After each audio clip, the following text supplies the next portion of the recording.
السلام علیکم ورحمۃ اللہ وبرکاتہ نحمده ونصلي على رسوله الكريم اما بعد اللهم صل على محمد وعلى آل محمد كما صليت على ابراهيم وعلى آل ابراهيم انك حميد مجيد اللهم بارك على محمد وعلى آل محمد كما باركت على ابراهيم وعلى آل ابراهيم انك حميد مجيد. بسم اللہ الرحمن الرحیم. آج ہم انشاءاللہ اپنی کتاب کا صفحہ نمبر 212 یہاں سے پڑھیں گے. عنوان ہے غار میں 3 راتیں. اللہ کے رسول صلی اللہ علیہ وسلم نے ہجرت شروع کی اور ہجرت میں 2 باتیں آپ کے پیش نظر تھیں. ایک تو یہ کہ کل کیا ہوتا ہے مجھے علم نہیں ہے، میں جہاں جا رہا ہوں معلوم نہیں وہ مقام کیسا ہے اور کل میرے ساتھ کیا وہاں ہوتا ہے، لوگ ساتھ دیتے ہیں یا نہیں، یا حالات کیا بنتے ہیں. گو انصار صحابہ نے نبی علیہ الصلاۃ والتسلیم کو یہ حلف دے دیا تھا کہ آپ کی حفاظت جان مال کی بالکل اس طرح کریں گے جیسے ہم اپنے بچوں کی حفاظت کرتے ہیں. لیکن پھر بھی ایک آدمی کے دل میں یہ بات ضرور ہوتی ہے کہ معلوم نہیں کل کیا ہو. تو یہ سب آپ کے ذہن میں تھا، مگر اس سے بڑھ کر ایک بات اور تھی، وہ تھی توکل علی اللہ کی، کہ اللہ پر آپ کا اعتماد تھا، بھروسہ تھا کہ مجھے اللہ نے حکم دیا ہے، میں اپنے فیوچر کو، اپنے مستقبل کو اللہ پر ہی چھوڑتا ہوں اور اسی کے حکم کی پابندی کرتے ہوئے میں آگے قدم بڑھاتا ہوں. تو اللہ کے رسول صلی اللہ علیہ وسلم نے ہجرت اب شروع کی ہے. تو غار ثور کے پاس پہنچ کر پہلے ابو بکر صدیق رضی اللہ تعالیٰ عنہ اندر داخل ہوئے تاکہ اس میں کوئی مضر چیز ہو تو رسول اللہ صلی اللہ علیہ وسلم کی بجائے انہی کو کاٹے یا انہی کو ڈسے. چنانچہ انہوں نے غار کو صاف کیا. چند سوراخ تھے، انہیں تہبند پھاڑ کر بند کیا. 1 یا 2 سوراخ باقی رہے، ان میں اپنا پاؤں ڈال دیا. یہ محض کہنے کی بات تو ہے، مگر حقیقت یہ ہے کہ انسان کو اپنی جان کا بھی ایک خوف ہوتا ہے کہ کہیں کوئی زہریلی چیز مجھے نہ ڈس لے، میں تو اپنے آپ کو بچاؤں. مگر یہاں پھر بات وہی آ جاتی ہے کہ اللہ کے رسول صلی اللہ علیہ وسلم جس طرح فرماتے ہیں کہ لا یؤمن احدکم حتی اکون احب الیہ من والدہ وولدہ والناس اجمعین، تم میں سے کوئی شخص بھی مومن نہیں ہو سکتا جب تک کہ میں اس کو اس کے اپنی اولاد، اس کے والدین، حتیٰ کہ اس کی اپنی ذات سے زیادہ محبوب نہ ہوں. تو یہ ایک محبت کا عنوان ہے جو حضرت ابوبکر صدیق رضی اللہ تعالی عنہ نے اپنے عمل سے باندھا ہے کہ رسول اللہ صلی اللہ علیہ وسلم کو تکلیف نہ پہنچے. میری جان اگر اس راہ میں چلی جاتی ہے کسی زہریلی چیز کاٹنے سے تو بھی کوئی بات نہیں. پھر رسول اکرم صلی اللہ علیہ وسلم اندر تشریف لائے اور ابوبکر رضی اللہ تعالی عنہ کی گود میں سو گئے. اسی دوران میں ابو بکر رضی اللہ تعالی عنہ کے پاؤں کو کسی چیز نے ڈس لیا، مگر وہ رسول اللہ صلی اللہ علیہ وسلم کی موجودگی کی وجہ سے ہلے نہیں. لیکن ان کے آنسو درد کی وجہ سے جو نکلے تھے وہ رسول اللہ صلی اللہ علیہ وسلم کے چہرے پر ٹپک پڑے، جس سے آپ بیدار ہو گئے اور ماجرا دریافت کیا. تو حضرت ابوبکر صدیق نے عرض کی، میرے ماں باپ آپ پر قربان ہوں، مجھے کسی چیز نے ڈس لیا ہے. اس پر نبی صلی اللہ علیہ وسلم نے لعاب دہن لگایا اور تکلیف جاتی رہی. یعنی آپ کے اپنے منہ کا جو لعاب تھا، تھوک تھی، وہ آپ نے اسی ڈسی ہوئی جگہ پر حضرت صدیق کو لگائی اور حضرت ابوبکر صدیق کی تکلیف جاتی رہی. غار میں دونوں حضرات 3 رات چھپے رہے. اس دوران میں ابوبکر رضی اللہ تعالیٰ عنہ کے صاحبزادے عبداللہ بھی یہیں رات گزارتے تھے. وہ گہری سوجھ بوجھ کے مالک، سخن فہم نوجوان تھے، یعنی بات سمجھنے والے نوجوان تھے. وہاں سے سویرے نکل کر اس طرح قریش کے درمیان صبح کرتے گویا مکہ ہی میں انہوں نے رات گزاری ہے. پھر وہ قریش کی تدبیریں اور خبریں سنتے اور جب رات کی تاریکی گہری ہو جاتی تو ان خبروں کو لے کر غار میں پہنچ جاتے. ادھر جناب ابوبکر صدیق رضی اللہ تعالیٰ عنہ کے غلام عامر ابن فہیرہ رضی اللہ عنہ بکریاں چراتے تھے اور جب رات کا ایک حصہ گزر جاتا تو ان بکریوں کو لے کر ان کے پاس پہنچ جاتے. اس طرح دونوں حضرات آسودہ ہو کر دودھ پی لیتے. پھر صبح تڑکے ہی عامر ابن فہیرہ بکریاں ہانک کر چل دیتے اور انہیں عبداللہ ابن ابو بکر کے قدموں کے نشانات پر لے جاتے تاکہ وہ نشانات مٹ جائیں. باقی رہے قریش تو ان کے نوجوان رسول اللہ صلی اللہ علیہ وسلم کے بیدار ہونے کے انتظار میں گھر گھیر کر بیٹھے رہے، یعنی ادھر آپ کا جو گھر تھا وہاں پر قریشی نوجوان جو تھے وہ آپ کے گھر کو گھیر کے کھڑے رہے یہاں تک کہ صبح ہو گئی۔ اور جب صبح ہوئی اور حضرت علی رضی اللہ تعالیٰ عنہ آپ کے بستر سے اٹھے تو ان کے ہاتھوں کے طوطے اڑ گئے۔ انہوں نے حضرت علی رضی اللہ تعالیٰ عنہ سے آپ کے بارے میں پوچھا۔ جناب سیدنا علی رضی اللہ تعالیٰ عنہ نے فرمایا مجھے علم نہیں، یہ جھوٹ بھی نہیں ہے، مجھے علم نہیں، یعنی اللہ کے رسول کہاں گئے ہیں مجھے کوئی پتہ نہیں، کدھر گئے ہیں مجھے کوئی علم نہیں۔ اس پر انہوں نے حضرت علی کو مارا اور گھسیٹ کر خانہ کعبہ تک لے گئے، کچھ دیر قید بھی رکھا لیکن بے فائدہ۔ اس کے بعد وہ حضرت ابو بکر رضی اللہ تعالیٰ عنہ کے گھر آئے اور ان کی صاحبزادی حضرت اسماء رضی اللہ عنہا سے ان کے بارے میں دریافت کیا۔ سیدہ اسماء نے کہا مجھے معلوم نہیں۔ اس پر خبیث ابو جہل نے ایسا چانٹا مارا کہ ان کے گال کی بالی گر گئی۔ پھر انہوں نے ہر جانب تلاش شروع کر دی اور اعلان کیا کہ جو کوئی ان دونوں کو زندہ یا مردہ حاضر کرے اسے ہر ایک کے بدلے 100 اونٹ انعام دیے جائیں گے۔ تلاش کرنے والے غار کے دہانے تک جا پہنچے، اس قدر قریب کہ اگر کوئی شخص سر نیچا کرتا اور اپنا پاؤں دیکھتا تو انہیں بھی دیکھ لیتا۔ اس صورتحال سے رسول اللہ صلی اللہ علیہ وسلم کے بارے میں حضرت ابوبکر رضی اللہ تعالیٰ عنہ کو سخت غم ہوا، تو آپ نے فرمایا ما ظنک یا ابا بکر باثنین اللہ ثالثہما لا تحزن ان اللہ معنا۔ ابو بکر ایسے دو آدمیوں کے بارے میں تمہارا کیا خیال ہے جن کا تیسرا اللہ ہے؟ غم نہ کرو، یقیناً اللہ ہمارے ساتھ ہے۔ یہ غم نہ کرو، لا تحزن قرآن مجید میں بھی آیا ہے۔ بعض لوگ کہتے ہیں کہ دیکھیے جی حضرت ابوبکر صدیق بزدل تھے، ان کو اپنی جان کا فکر ہو گیا اس لیے وہ غم میں پڑ گئے اور اللہ کے رسول ان کو تسلی دے رہے ہیں۔ ایسی بات نہیں ہے، حزن کا لفظ عربی زبان میں دوسرے کے بارے میں ایک غم ہوتا ہے، ایک خیال ہوتا ہے دوسرے کے بارے میں۔ ابو بکر رضی اللہ تعالیٰ عنہ کو اپنے بارے میں نہیں تھا، رسول اللہ صلی اللہ علیہ وسلم کے بارے میں یہ تھا کہ خدا نہ خواستہ یہ لوگ کہیں آ کے آپ کو تکلیف نہ دیں۔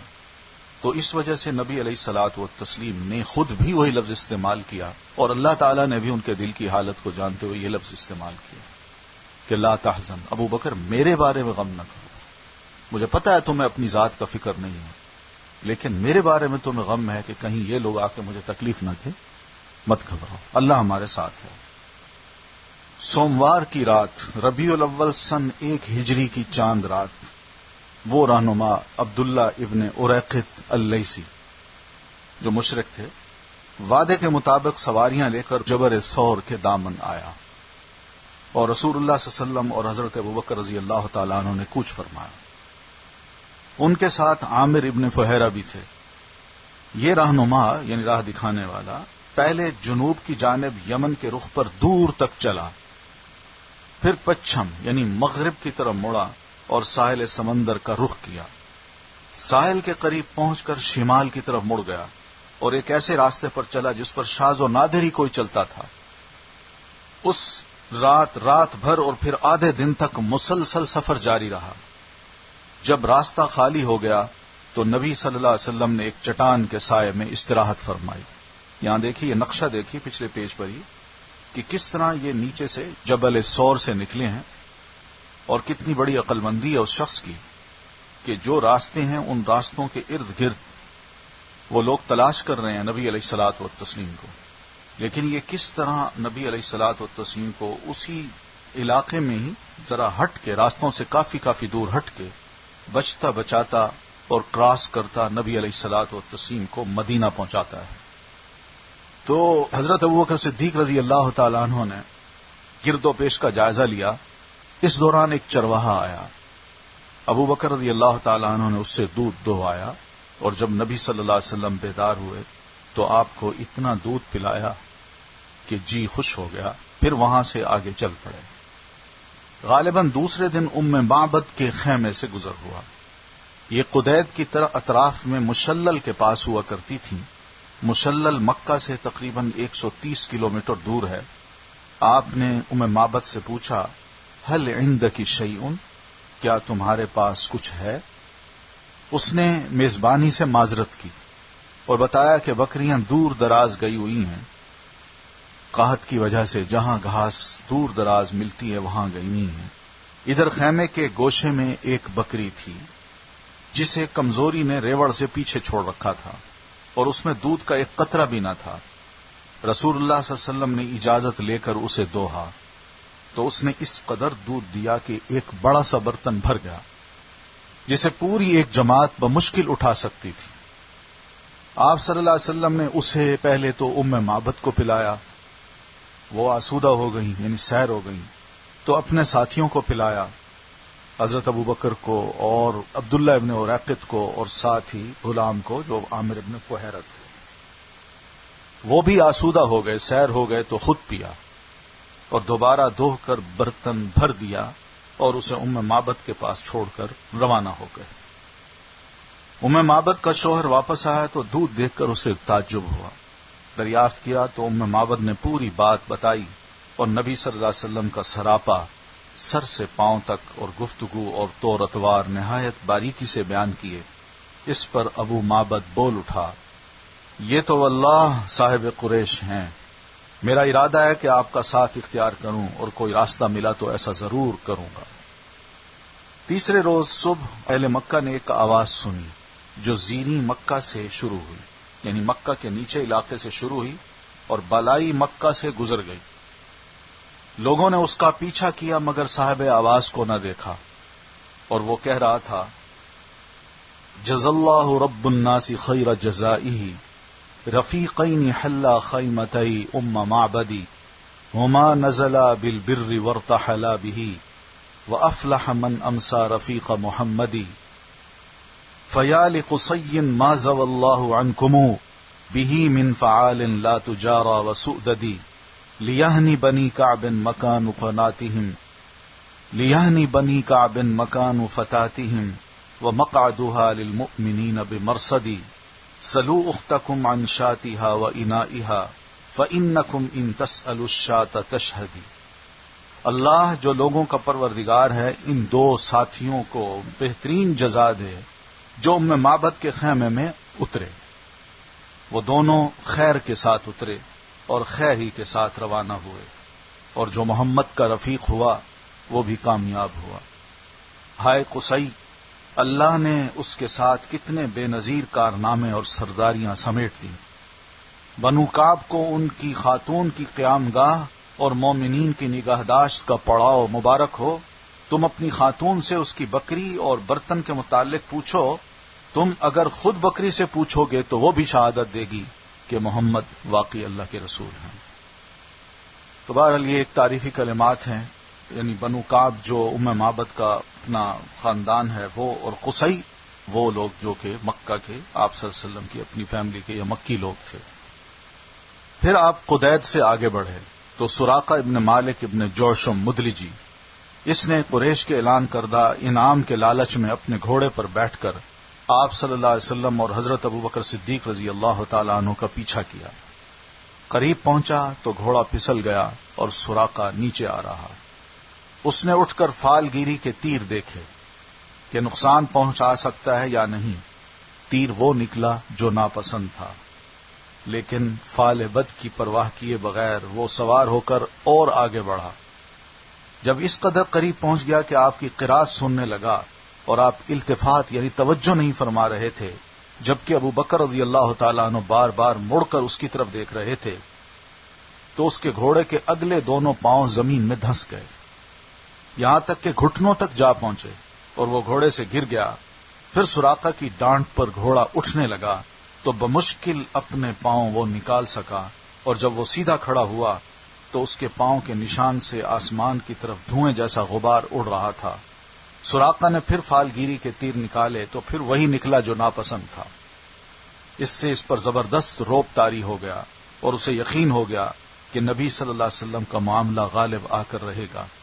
چنانچہ اب اس نے امان کی پکار لگائی کہ اللہ کے رسول مجھے امان دیجیے۔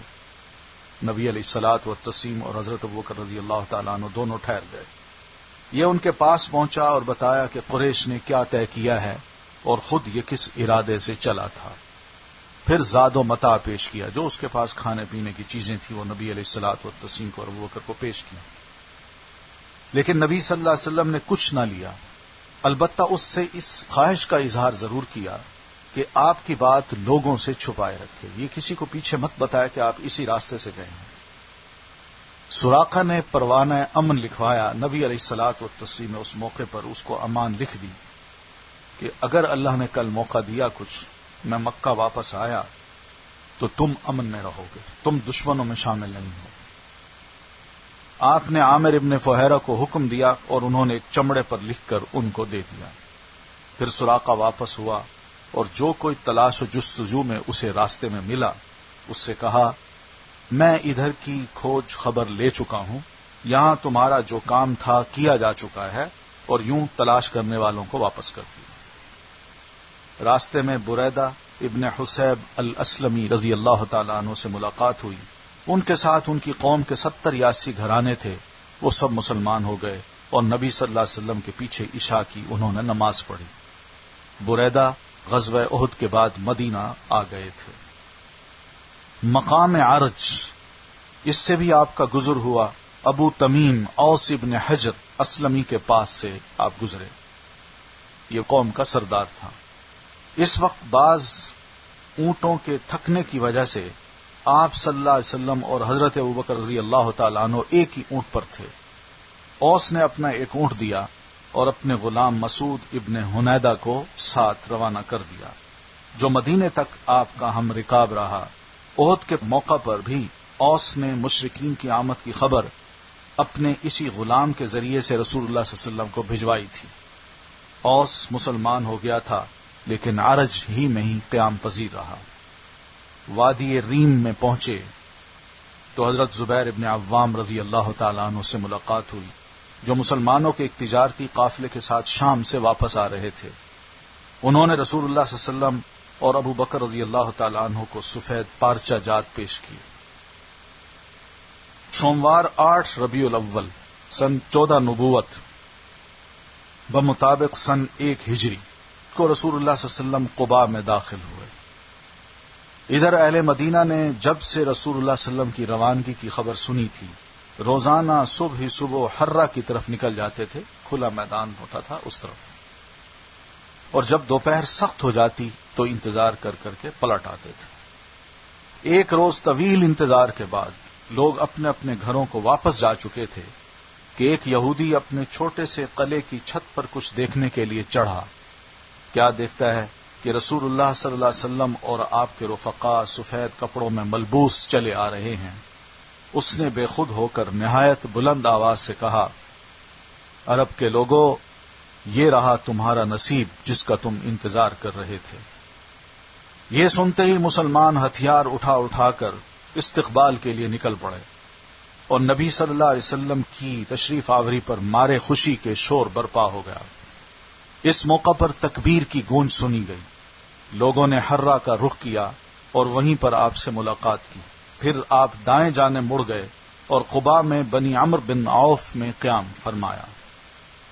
قباء میں اترنے کے بعد آپ صلی اللہ علیہ وسلم خاموش بیٹھ گئے۔ اب انصار کا جو آدمی آتا جس نے رسول اللہ صلی اللہ علیہ وسلم کو دیکھا نہ تھا، وہ ابو بکر رضی اللہ تعالیٰ عنہ ہی کو رسول سمجھ کر انہی کو سلام کرتا، کیونکہ ان کے بالوں میں سفیدی آ چکی تھی۔ جب رسول اکرم صلی اللہ علیہ وسلم پر دھوپ آ گئی، یعنی دوپہر ہو گئی، کافی گرمی بڑھی، تو حضرت ابو بکر رضی اللہ تعالیٰ عنہ نے چادر تان کر آپ پر سایہ کیا۔ تب لوگوں نے پہچانا کہ یہ رسول اللہ صلی اللہ علیہ وسلم ہیں، ورنہ وہ حضرت ابوبکر رضی اللہ تعالیٰ عنہ کو ہی رسول سمجھ رہے تھے۔ قباء میں رسول اللہ صلی اللہ علیہ وسلم نے کلثوم ابن ہدم رضی اللہ عنہ، اور کہا جاتا ہے کہ سعد ابن خیثمہ رضی اللہ عنہ کے مکان پر قیام فرمایا اور وہاں 4 دن ٹھہر کر مسجد قباء کی بنیاد رکھی اور اس میں نماز پڑھی۔ 5ویں دن جو جمعہ کا تھا، اللہ کے حکم سے آپ سوار ہوئے، ابو بکر رضی اللہ تعالیٰ عنہ آپ کے پیچھے بیٹھے تھے۔ آپ نے اپنے ننیال بنو نجار کے پاس پیغام بھجوایا، وہ لوگ تلواریں حمائل کیے حاضر ہوئے۔ اس کے بعد ان کی معیت میں آپ نے مدینہ کی جانب کوچ کیا۔ بنو سالم ابن عوف کی بستی میں پہنچے تو جمعے کا وقت ہو گیا۔ آپ نے وہیں بطن وادی میں جمعے کی نماز پڑھائی جس میں 100 آدمی شریک تھے۔ یہ پہلا جمعہ تھا جو نبی علیہ الصلوۃ والتسلیم نے مسجد قباء میں پڑھا ہے، اور دوسرا مدینے میں اب آپ کا داخلہ ہوتا ہے۔ جمعے کے بعد مدینے کا رخ کیا، لوگ استقبال کے لیے امٹ پڑے تھے، گھر اور گلی کوچے حمد و تسبیح سے گونج رہے تھے، عورتیں اور بچے بچیاں نکل نکل کر کہہ رہی تھیں۔ کیا کہہ رہی تھیں یہ سنیے ذرا۔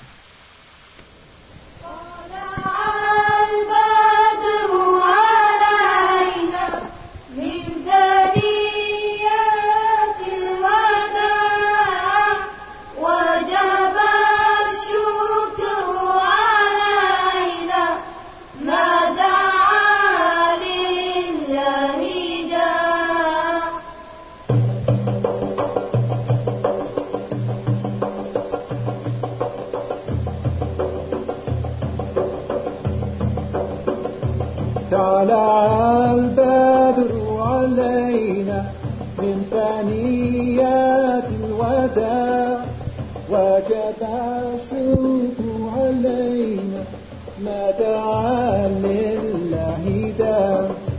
Oh, the white moon rolls over us from the valley of Wada, and we owe it to show gratefulness where the call is to Allah. طلع البدر علينا من ثنيات الوداع وجب الشكر علينا ما دعا لله داع. رسول الله حبيب الله نبي الله شفيع الله رسول الله حبيب الله نبي الله شفيع الله. تو بہرحال یہ لوگوں نے اس طرح، بچے اور بچیوں نے آپ صلی اللہ علیہ وسلم کا استقبال ان اشعار سے کیا، کہ جس کا مطلب یہ ہے کہ ہم پر مدینہ کے اطراف سے 14ویں کا چاند طلوع ہوا، جب تک اللہ کو پکارنے والا پکارے ہم پر شکر واجب ہے.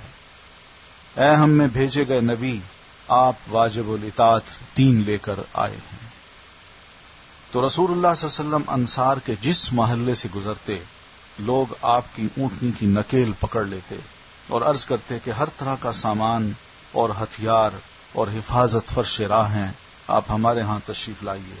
مگر آپ فرماتے خلو سبیلہا فانہا مأمورۃ، اونٹنی کی راہ چھوڑ دو، یہ اللہ کی طرف سے مامور ہے. چنانچہ اونٹنی جب اس مقام پر پہنچی جہاں آج مسجد نبوی ہے تو وہ بیٹھ گئی، لیکن آپ نیچے نہیں اترے، یہاں تک کہ وہ اٹھ کر تھوڑی دور آگے گئی، پھر مڑ کر دیکھنے کے بعد پلٹ آئی اور اپنی پہلی جگہ پر دوبارہ بیٹھ گئی. یہ بھی مامورتن کی جو آپ نے بات فرمائی تھی نا، کہ اللہ کی طرف سے اس کو حکم دیا گیا، یہ جہاں اللہ کہے گا وہیں بیٹھے گی. تو آپ اونٹنی سے اتر آئے. تو زمین کا جو چناؤ ہے، وہ جگہ جہاں اونٹنی بیٹھی ہے، یہ ایک چناؤ مقصود تھا کہ اس جگہ کو چنا جائے اور یہاں پر مسجد نبوی تعمیر ہو. آپ اونٹنی سے اتر آئے. اب لوگوں نے اپنے اپنے گھر لے جانے کے لیے آپ سے عرض معروض شروع کی، لیکن حضرت ابو ایوب انصاری رضی اللہ تعالی عنہ نے جلدی سے آپ کا کچاوا اٹھا لیا اور اپنے گھر لے کر چلے گئے. اس پر رسول اللہ صلی اللہ علیہ وسلم فرمانے لگے المرء مع رحلہ، آدمی اپنے کچاوے کے ساتھ ہوتا ہے، جو میرا کچاوا جدھر گیا ہے اب میں وہیں جاؤں گا. البتہ اسد ابن زرارہ نے آپ کی اونٹنی کی نکیل پکڑ لی، اس لیے وہ انہی کے پاس رہی. یعنی بعد میں بھی نبی علیہ الصلوۃ والتسلیم جب کبھی بھی کوئی سفر کرتے تھے تو یہ اسد ابن زرارہ اس اونٹنی کی نکیل کو پکڑ کے آپ کو لے جاتے تھے. ادھر سرداران انصار نے رسول اللہ صلی اللہ علیہ وسلم کی ضیافت میں ایک دوسرے سے بڑھ کر حصہ لیا، چنانچہ ان کی طرف سے روزانہ کئی کئی کھانے کے تشت پہنچے. تشت کا مطلب پلیٹس، ڈشز. کوئی ایسی رات نہ تھی کہ آپ کے دروازے پر 3-4 تشت حاضر نہ ہوں. نبی صلی اللہ علیہ وسلم کے بعد حضرت علی رضی اللہ تعالیٰ عنہ مکے میں 3 روز ٹھہرے. اس دوران میں اہل مکہ کی جو امانتیں رسول اللہ صلی اللہ علیہ وسلم کے پاس تھیں انہیں ادا کیا، پھر پیدل چل پڑے اور قباء میں رسول اللہ صلی اللہ علیہ وسلم سے آ ملے۔ ان کا قیام کلثوم ابن حدم کے مکان پر تھا۔ جب رسول اللہ صلی اللہ علیہ وسلم مدینہ میں قیام پذیر ہو چکے تو زید ابن حارثہ اور ابو رافع کو آپ صلی اللہ علیہ وسلم نے مکہ بھیجا۔ وہ نبی صلی اللہ علیہ وسلم کی دونوں صاحبزادیوں حضرت فاطمہ ام کلثوم، ام المومنین حضرت سودا اور ام ایمن اور اسامہ بن زید کو ساتھ لائے۔ ان کے ہمراہ عبداللہ ابن ابو بکر بھی ابو بکر کے عیال یعنی پورا خاندان، ام رومان، عائشہ اور اسما کو بھی ساتھ لے کر آ گئے۔ یہ نبی صلی اللہ علیہ وسلم کی ہجرت کے 6 ماہ بعد کا واقعہ ہے۔ حضرت صہیب نے رسول اللہ صلی اللہ علیہ وسلم کے بعد ہجرت کی، وہ بھی مکہ سے چل پڑے۔ انہوں نے جب ہجرت کا ارادہ کیا تو مشرکین نے انہیں روک لیا۔ ان کے پاس بہت سا مال تھا، وہ مال سے دستبردار ہو گئے تو مشرکین نے ان کی راہ چھوڑ دی۔ جب وہ مدینہ پہنچے تو رسول اللہ صلی اللہ علیہ وسلم کو واقعہ سنایا تو آپ نے فرمایا ربح البیع یا ابا یحییٰ، ابو یحییٰ یہ بیع کامیاب رہی، یعنی یہ جو تم نے ڈیل کی ہے اہل مکہ سے کہ تم میرا سارا مال لے لو، میں جا رہا ہوں، تو یہ بڑی بہترین ڈیل کی، یہ بڑی کامیاب ڈیل ہے۔ ہوا یوں تھا کہ حضرت صہیب کو انہوں نے یوں کہا کہ آپ جب آئے تھے تو غلام تھے، آپ کے ہاتھ میں کچھ نہیں تھا، آپ نے یہیں رہ کے بہت کچھ بنایا ہے، لہذا آپ یہاں سے جا رہے ہیں تو سب کچھ یہیں چھوڑ جائیے، تب ہم جانے دیں گے۔ ان کا لے لو، اور چلے آئے۔ تو ابو یحییٰ حضرت صہیب رضی اللہ تعالیٰ عنہ کی کنیت تھی، اور صہیب کے بارے میں آپ کو علم ہے کہ یہ روم کے تھے، رومن تھے، وہاں سے لائے گئے تھے اور مکہ میں ہی بطور غلام کے رہتے تھے۔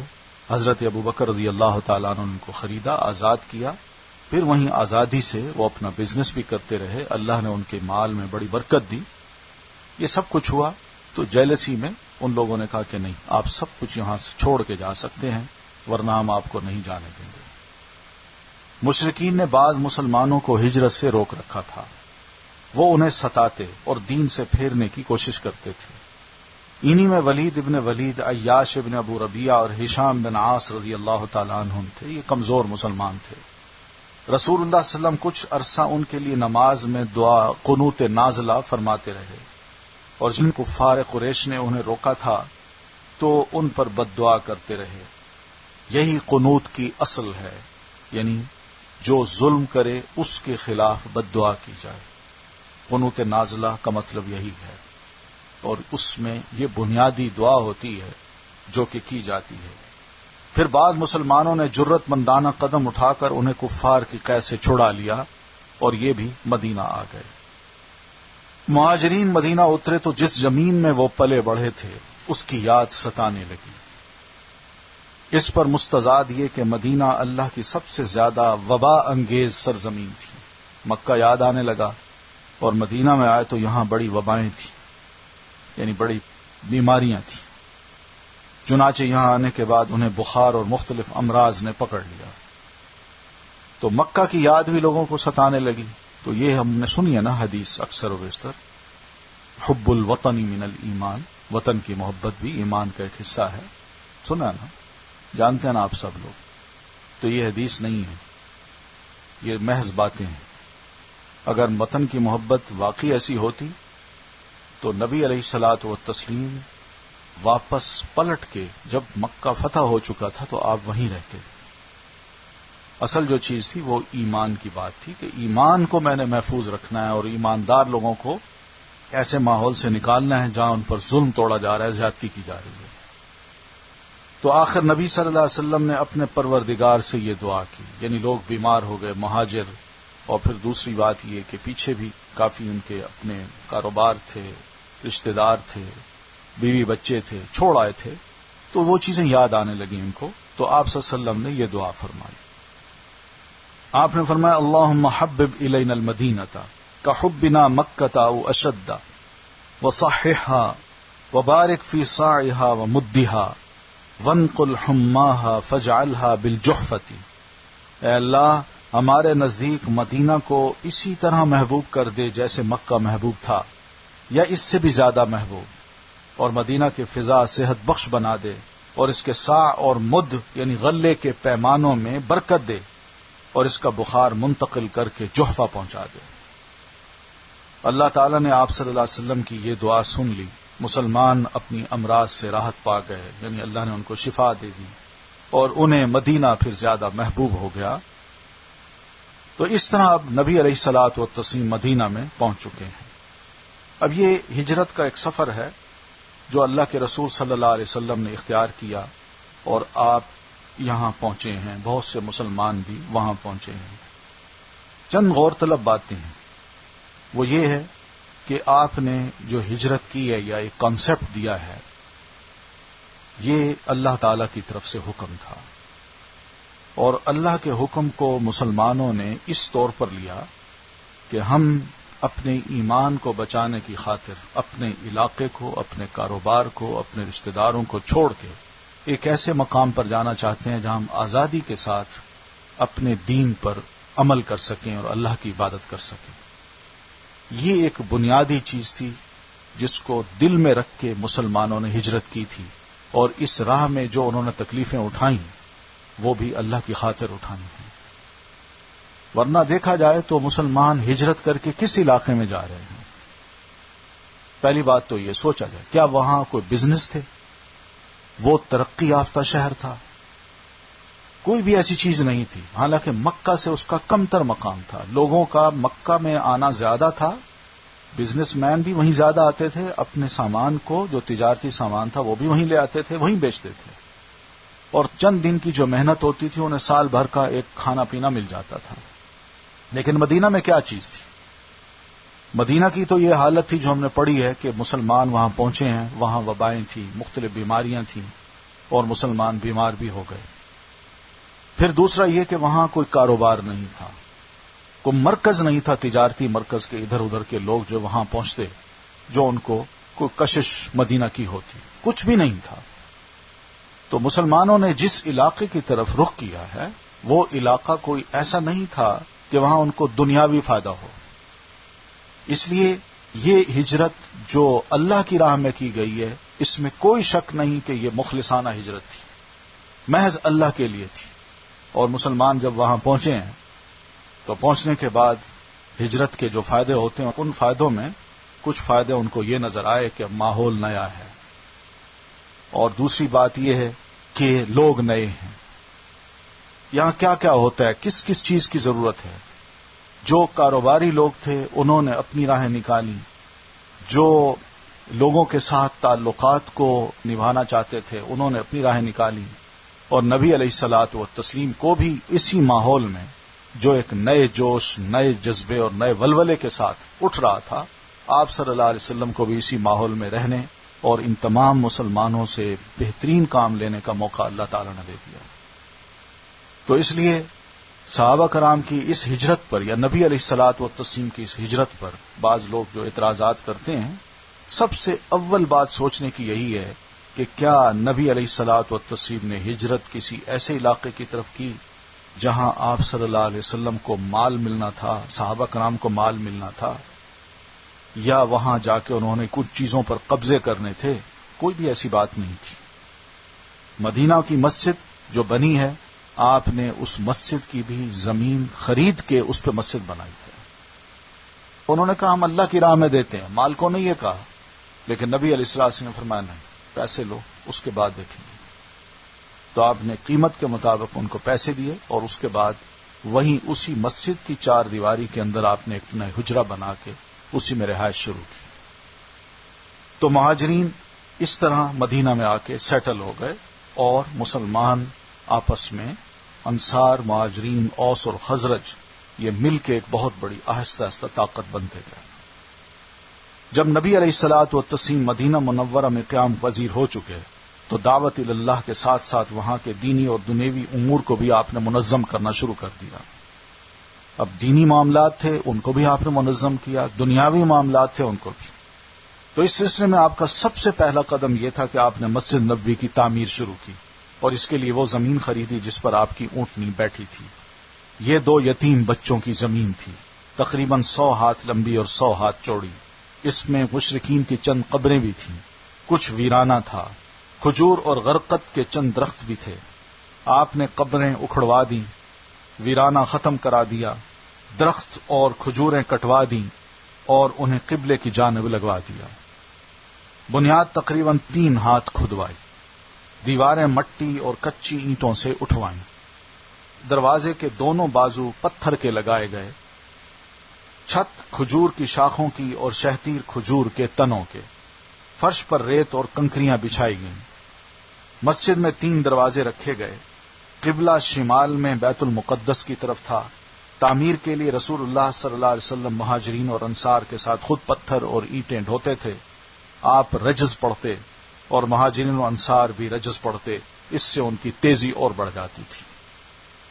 تو نبی علیہ الصلوۃ والتسلیم نے اگر قبریں وہاں اکھڑوائی ہیں تو اکھڑوانے کا یہ مطلب نہیں ہے کہ ان کو الٹ پلٹ کر دیا، بلکہ آپ نے ان کو کھودوا کے ان کے اندر جو پرانی بوسیدہ ہڈیاں تھیں ان کو نکلوایا اور نکلوا کے کسی اور علاقے میں اس کو گہرائی میں آپ نے دفنوا دیا۔ اس طرح وہ علاقہ اس اعتبار سے صاف ہو گیا۔ جو ویرانہ تھا، جھاڑیاں وغیرہ تھیں، آپ نے ان کو بھی ختم کرایا اور اس طرح ایک پلین میدان بنا کے اس کے ارد گرد دیوار کھڑی کر کے آپ صلی اللہ علیہ وسلم نے مسجد کا آغاز کر دیا۔ آپ نے مسجد کے بازو میں پتھر اور مٹی کے 2 حجرے بھی بنائے، حجرے یعنی آپ نے اپنے کمرے بنوائے، جن پر کھجور کے تنوں اور شاخوں کی چھت ڈالی، ایک حضرت سودا بنت زمع کے لیے اور دوسرا حضرت عائشہ رضی اللہ تعالی عنہا کے لیے۔ اس وقت آپ کے عقد میں یہی 2 بیویاں تھیں۔ حضرت عائشہ رضی اللہ تعالی عنہ کو ان کی آمد کے تھوڑے ہی دن بعد شوال سن 1 ہجری میں رخصت کر دیا گیا۔ اب مسلمان 5 نمازیں باجماعت ادا کرنے کے لیے حاضر ہو رہے تھے اور اس کے لیے وہ وقت کا اندازہ لگاتے تھے، مگر دقت یہ تھی کہ کوئی بہت پہلے آ جاتا اور کوئی دیر سے پہنچتا جب نماز ہو چکی ہوتی۔ چنانچہ نبی صلی اللہ علیہ وسلم اور مسلمانوں نے مشورہ کیا کہ کوئی ایسی علامت اختیار کی جائے جس سے سب کو وقت کا پتہ چل جائے۔ حالانکہ وقت کا علم تھا، یعنی آپ صلی اللہ علیہ وسلم کو جب نماز آپ پر فرض ہوئی، معراج سے آپ واپس تشریف لائے تو دوسرے دن ہی، یعنی کوئی وقت نہیں گزرا جو نماز کا آئندہ وقت تھا، اس وقت حضرت جبریل امین علیہ السلام تشریف لائے اور نبی علیہ الصلوۃ والتسلیم کو اول وقت میں 5 نمازیں پہلے دن پڑھائیں اور دوسرے دن آخر وقت میں آپ نے 5 نمازیں پڑھائیں، اور جاتے جاتے یہ عرض کی اللہ کے رسول آپ کی نمازوں کے اوقات جو ہیں یہ 2 نمازوں کے درمیان کے ہیں، یعنی پہلے دن آپ نے اول وقت پڑھی اور دوسرے دن آخر وقت میں، تو اول اور آخری وقت کے درمیان کا جو وقت ہے اس میں آپ نے نماز پڑھنی ہے، یعنی آپ کی امت میں۔ تو وقت کا تو علم تھا مگر یہاں علامت چاہتے تھے، علامت۔ تو حضرت عمر نے کہا کیوں نہ کسی آدمی کو بھیج دیا جائے جو الصلاۃ جامعۃ کی پکار دیا کرے۔ الصلاۃ جامعۃ یہ نماز جمع کرنے والی ہے۔ رسول اللہ صلی اللہ علیہ وسلم نے یہی رائے قبول کی اور اس پر عمل کیا۔ پھر حضرت عبداللہ ابن زید ابن عبد ربیہ انصاری رضی اللہ تعالیٰ عنہ نے خواب میں اذان سنی اور آ کر رسول اللہ صلی اللہ علیہ وسلم کو خبر دی۔ آپ نے فرمایا انہا لرؤیا حق، یہ بالکل سچا خواب ہے۔ یعنی انہوں نے خواب میں دیکھا کہ کسی بندے نے ان کو کہا کہ تم سوچ رہے ہو کہ ہم کیا کہا کریں، یوں کہا کرو، بلند آواز سے یوں کہا کرو۔ تو پوری اذان ان کو خواب میں سنائی اور عبداللہ نے اس خواب کو یاد رکھا اور صبح صبح نبی علیہ الصلوۃ والتسلیم کو اطلاع دی اور حکم دیا کہ عبداللہ یہ کلمات آپ حضرت بلال کو القاء کرتے جائیں، ان کو بتاتے جائیں اور بلال پکارتے جائیں بلند آواز سے، کیونکہ ان کی آواز زیادہ بلند بھی ہے اور سریلی بھی۔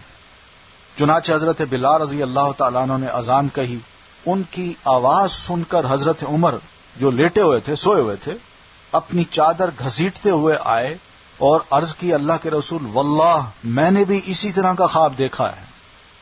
اس سے اس خواب کی مزید تائید ہو گئی اور اسی دن سے یہ اذان اسلام کا ایک شعار بن گئی۔ اب اس کو کوئی یہ نہ سمجھے کہ خوابوں کی بنیاد پہ دیکھی مسلمانوں نے اپنے شعار قائم کر لیے، یہ بات نہیں ہے۔ جس خواب کی تائید اللہ کے رسول نے کر دی تو وہ اب ایک شریعت ہے۔ تو نبی علیہ الصلوۃ والتسلیم نے اس خواب کو غلط نہیں کہا، آپ نے فرمایا بالکل ٹھیک ہے، لرؤیا حق، یہ بالکل سچا خواب ہے۔